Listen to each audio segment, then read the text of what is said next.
Hey guys, how's it going? Welcome back to another Backlog Versus. Today we're having a look at Carrion. Now Carrion isn't one I expected to really be playing anytime soon, or at the moment, but as you can see, here we are.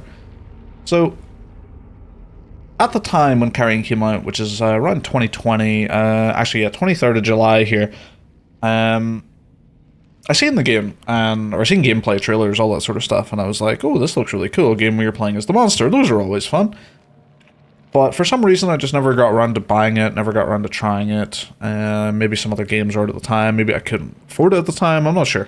But I was browsing Game Pass recently just to see the new additions, and I noticed Carrion was right there. So I figured, why not now? Because I always remember this game being sort of a bit short and sweet type thing, so I figured I'd just pick it up, play it for a bit, and have a good time. And honestly, yeah, that's pretty much what has happened. That has been my experience with the game so far. So, it's a Metroidvania, and as they describe it, a reverse horror game, where you are playing as the horror, and I would say they've nailed that, pretty much. Playing as the monster is a ton of fun. You know, you can kind of play the game in this, like, I just want to be the big chaotic mess of a monster that just goes into a room, tears everything apart in 2 seconds, and then eats it all later and walks out. Well, slithers out. And you can do that, or you can play as the monster that likes to sit in the vents and as someone walks by, yoink them up and tear them apart and slither away. And they've done a great job of making that sort of monster feel really good. Really, really good. So, in terms of price-wise, you can pick this one up for £16.75 on Steam, or $20 on Steam. Or, like I said, if you have Game Pass, you can pick it up on there for the price of Game Pass. And that's exactly what I've decided to do. So the developer of this one was Phobia Game Studios and published by Devolver. And I think Devolver has a really good track record with just, you know, a good eye for quality when it comes to the games they decide to publish. And this one is no exception. Really, really good. So just a quick look through the options menu here. There's not a ton to look at, but we'll just take a quick look anyway. Vibration smoothing, all that sort of stuff. Gamepad brand / compatibility. This is an interesting one because it's got auto for anything, you know, pretty standard stuff. But it's also got NES, SNES, and Wii. So I'm not sure exactly who is playing this game on a PC with a NES, SNES, or Wii remote. But yeah, sure, look. Whatever you want to do, you've got the option here, and that is nice to see, I suppose. Keyboard and mouse controls or gamepad controls, you know, you can go in and like rebind pretty much whatever you want, which is always nice. And you'll notice that it says monster and human controls, but we'll get into that a little bit later. For me personally, this is very much a controller game. Just the movement and the monster and stuff just, I think, makes a lot more sense whenever you're talking with an analog stick. So I've been having no issues with that at all. Video, you've got display resolution, full screen, vertical sync. Again, you don't need a ton here. It's a very stylized and minimalistic game, so you don't need a ton of options here. We don't be needing like texture quality ultra here. Audio, pretty basic stuff. Sound effects and music, that's pretty much the only 2 types of sound, so makes sense. Decompress samples and startup, I'm not really too sure what that does. I've just kept it on off.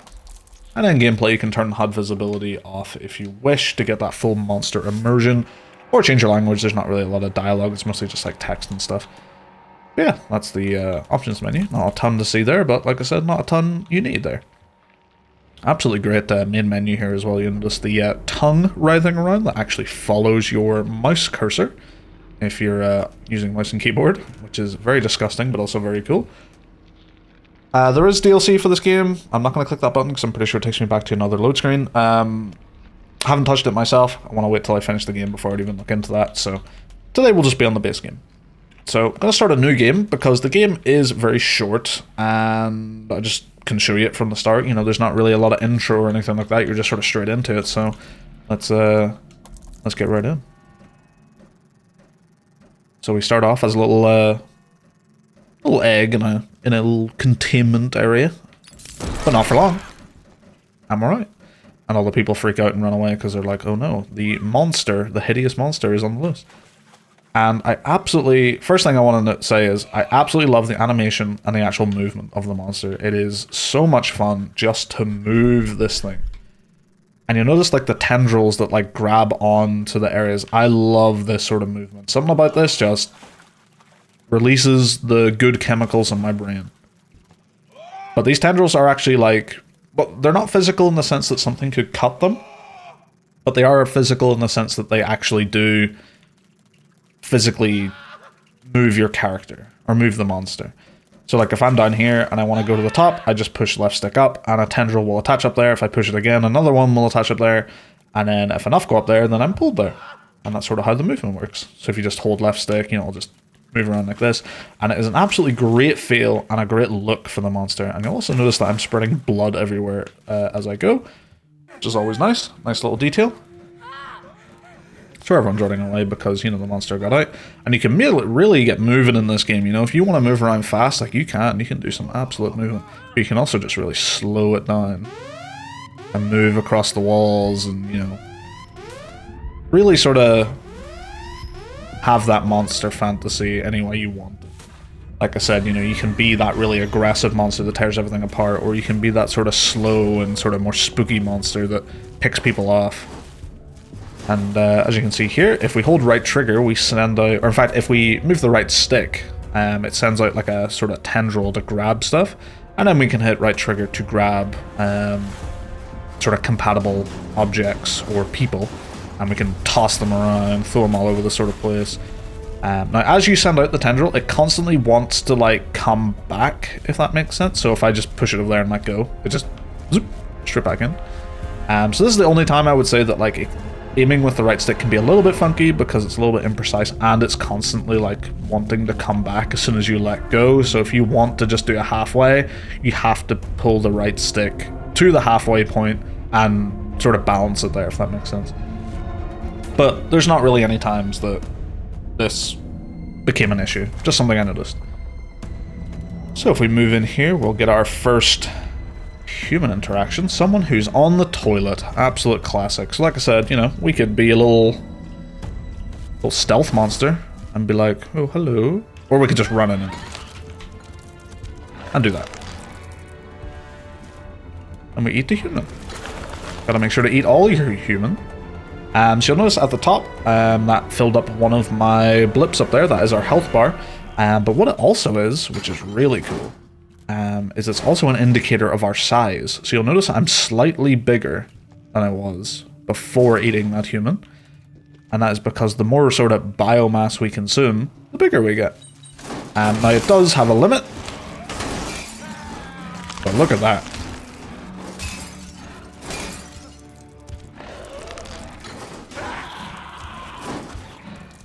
Like, you can just be an absolute wild monster. Just cause all sorts of havoc. It's a ton of fun. This is personally the way I like to play it. Just go into your room, fuck it all up, and get out of there. But you'll notice yet now I'm at full HP, and my monster is considerably larger. And like as you take damage and stuff like that, you know, you'll actually reduce in size, and it's great. It's a great like visual feedback of your health and stuff, which is pretty fantastic. Like I said, this room's a good sort of example of I could have snuck in here, got up into the rafters, you know, snuck in through the vents, you know, maybe picked people off one by one back into the vents, or we could do it the way I did it and just literally charge in, grab everything around, and just start munching. Forgot to eat this guy. Yeah, so far with this game, I have had an absolute ton of fun. There we go. So lots of little doors and switches to open up, you know, open up our path. Very, very Metroidvania. You know the deal if you're used to them. Now, I would say it's not like a strict Metroidvania. I don't know if that's the word I'm really looking for, but in a lot of Metroidvanias, you would have to do a lot of backtracking to go back to areas that you've previously not been able to get through, but you've got like a new power or new ability that lets you get through. This one, it has that to some extent, but it's not like a crucial requirement of this game. At least so far. I haven't had to go back to the first level at any time, really, you know, with this new ability to progress in any way. It's mostly just been keep going. Now you can go back to the first levels with new abilities if you wish, just to get side stuff and clear out the levels to 100%. Because as you get out of a level, it'll show you, did you miss any like people to eat? Did you miss any like things to do? That sort of stuff. Oh, it's not going to let me in. So this is our save point actually. Spread biomass and save. So we just spread our monster goodness amongst the walls, which is always good.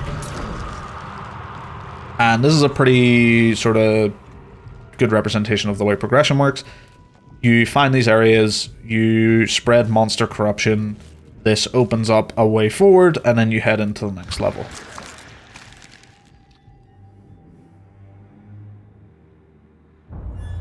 And we're going to break out of this place. Like that. And as you can see here, it sort of shows... That's that level I just did. Seals breached, 100%. Biomass samples lost, 50%. Status breached, 75%. So I did 75% of that level, pretty much. So I could go back in there and have a look around, but there might be some new abilities I need before I can do that. So that's kind of the sort of thing you're looking for. So we will, as you can sort of see in the corners of the screen, there are some locked things and some abilities, you know, Metroidvania, you know what to expect. You've probably played a Metroidvania before, you know how this works. The one we do have at the minute is like a echolocation type thing. So you do this like little scream, and any save areas will ping from the corners of the screen, and so you'll know what direction to go in to get to the next save area. Now, this game does not have a map. And if you've played Metroidvanias, you might be thinking, that's weird. And it is a little bit, because that's usually a staple of them. Now, it hasn't been an issue for like 95% of the game. However, there will be times, especially if you take breaks from the game, where you will come back and you will just be lost. Because the game looks very similar in a lot of places, and the echolocation thing isn't the most accurate, and it's not always easy to tell, like, hey, that's the next one you should go to, because it will ping the ones that you've gotten already. So if you're in a big level and you've got a bunch of save areas and you hit this, it'll just point in like 5 different directions, and it's just up to you to remember, like, oh yeah, that's probably the direction of the one I got already. Alright, try and decipher which one of these is the one I haven't been to. And even then, that doesn't really let you know that that's definitely the way to go. That's just the direction of a save point. Because you might have to open like 3 more doors in another area to be able to get there, for example. So the lack of a map, I would say, is my only real criticism with this game. Just because it can get quite easy to get lost. And it's a little bit frustrating, especially when you want to be the big scary monster that goes around tearing up the place, and now you're lost looking for a way out. See what we got up here. Oh yes, so some of these areas you can sort of squeeze into, and they do act as save points, but they're mostly traversal points to get you to somewhere else in the level. You'll see I'm going to pop out on the other side, and then on that other side that'll also be a save point. So we're in the military junkyard, and I can save here if I wish. And the way saving works in this game is it is world state based, so whatever way the world is whenever I hit save, that is the way the world will be whenever I die or have to go back to the save. So if I kill a bunch of enemies, but then I die to the last guy, and I go back here, and then I respawn out here, I'll have to kill all those enemies again. If I opened a bunch of doors, and then got into a big fight and died, or figured out like a puzzle or a way to go, and then died, and then came back here, I'd then have to do that puzzle or figure out that way to go again, you know, like open the doors and stuff again. So that can be a little bit frustrating, so I would say if you're not a fan of that, just make sure you come back to those areas and save after you've done something that you'd rather not do again. But again, it's not something that pops up very often. Combat isn't terribly hard. It can be fast. Combat can be very fast. Like, you can die quickly if you're not paying attention. But if you know what you're doing, and you know you're actually just like taking in what's going on around you, like here's a guy with a gun, then combat isn't the hardest. Although it will throw some intimidating enemies at you sometimes. But here we have our first actual enemy with a gun.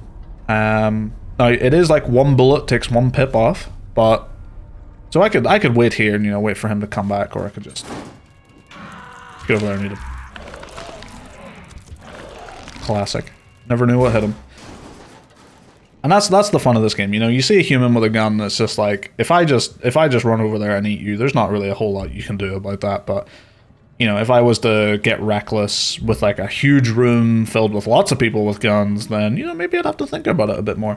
But you could still go in there and be totally reckless. You know, maybe you'll take a few hits and stuff, but, I mean, you just eat their corpses and you're right back to health. So that's sort of like the level progression right there, is you find a save point and it'll open one chunk of a door, you find the rest of the save points and then it'll open the whole door. And then that's you on to like the next level and stuff like that. So it's pretty straightforward level progression. There's another little human for us to eat. Absolutely lovely, delicious. Just make sure you gotta eat both halves of the human, it's only polite. Waste not, want not, and all that, as they say. There we go, so took a hit from a gun, took 1 damage, but I mean, I now get to eat that human and get that back. Although sometimes it can be a little bit fiddly, there we go.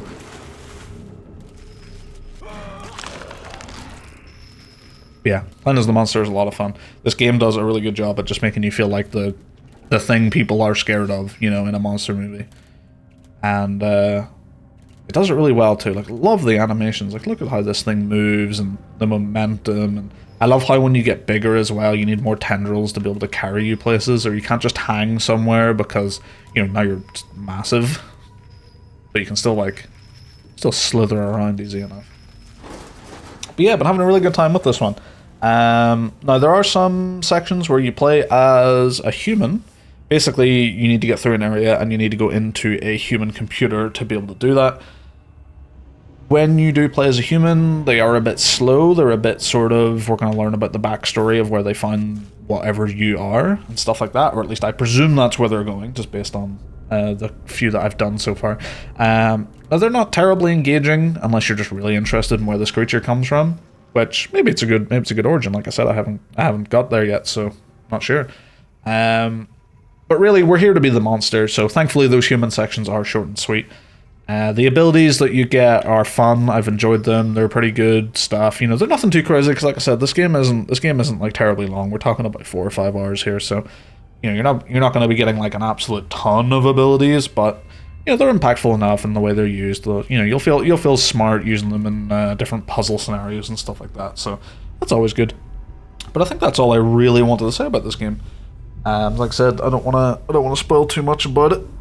Would rather leave it up to yourself if you like what you've seen here to go and play it then, because that's what I like to do here.